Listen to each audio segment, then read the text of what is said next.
Nama saya Siti Halimatus Sadiah dari 12 MIPA 5 SMA Negeri 2 Cikampek. Asal-usul teori atom. Nah, kalian tahu tidak asal-usul teori atom ini dari mana sih? Dan apa itu atom? Yuk, mari kita bahas. Kata atom berasal dari bahasa Yunani, yaitu atomos, yang berarti tidak dapat dibagi. Konsep dasar atom pertama kali dikemukakan oleh Demokritus, orang Yunani, pada awal abad keempat sebelum Masehi. Menurut teori yang dikemukakannya, suatu benda dapat dibagi menjadi bagian-bagian yang sangat kecil yang akhirnya tidak dapat dibagi lagi, yang disebut atom.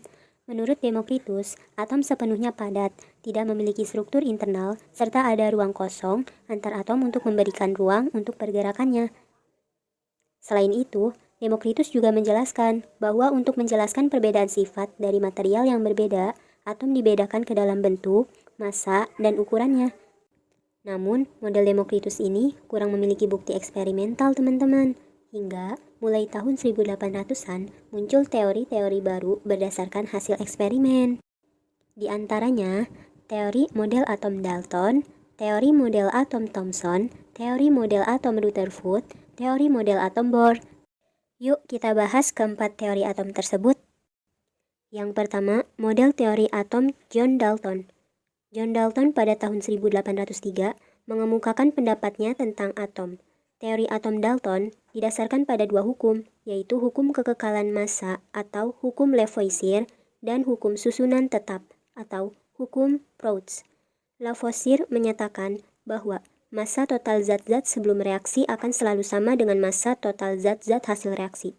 Sedangkan Proust menyatakan bahwa perbandingan massa unsur-unsur dalam suatu senyawa selalu tetap. Dari kedua hukum tersebut, Dalton mengemukakan pendapatnya tentang atom sebagai berikut.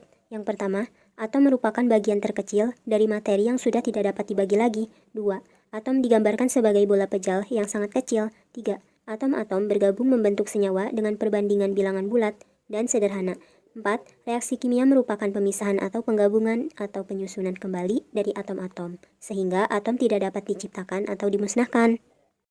Teori atom John Dalton ini mempunyai kelebihan dan kelemahan. Kelebihannya mulai membangkitkan minat terhadap penelitian mengenai model atom, dan kelemahannya, teori atom Dalton tidak dapat menerangkan suatu larutan dapat menghantarkan arus listrik. Bagaimana mungkin bola pejal dapat menghantarkan arus listrik? Padahal listrik adalah elektron yang bergerak, berarti ada partikel lain yang dapat menghantarkan arus listrik. Kedua, model teori atom Thomson. Thomson pada awal 1900-an mengemukakan teori baru tentang atom. Menurutnya, di dalam atom terdapat partikel elektron dan proton.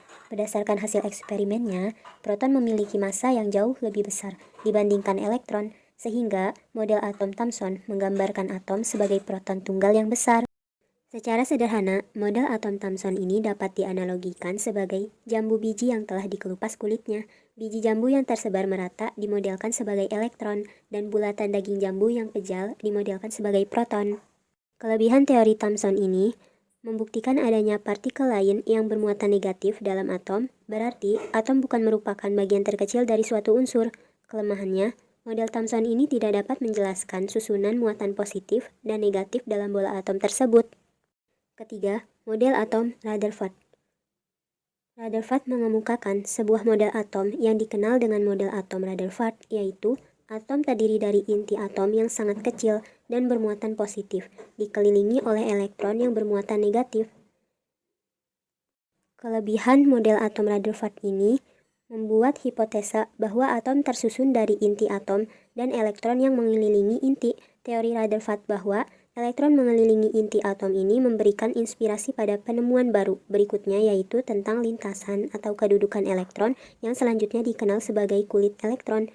Kelemahannya, tidak dapat menjelaskan mengapa elektron tidak jatuh ke dalam inti atom. Berdasarkan teori gerak, apabila elektron bergerak mengintari inti disertai pemancaran energi, maka lama-kelamaan energi elektron akan berkurang dan lintasannya makin lama akan mendekati inti dan jatuh ke dalam inti. Keempat, model atom Bohr. Secara garis besar, Bohr mengemukakan model atomnya sebagai berikut. Yang pertama, elektron dalam atom bergerak mengelilingi inti pada lintasan-lintasan tertentu. 2. Elektron dapat berpindah dari satu lintasan ke lintasan yang lain. 3. Perpindahan elektron dari tingkat energi tinggi ke rendah disertai pemancaran energi. Keempat, elektron yang bergerak pada lintasannya berada pada keadaan stasioner. Menurut model atom Bohr, elektron-elektron yang mengelilingi inti pada lintasan-lintasan tertentu yang disebut kulit elektron atau tingkat energi paling rendah adalah kulit elektron yang terletak paling dalam. Semakin keluar semakin besar nomor kulitnya dan semakin tinggi tingkat energinya.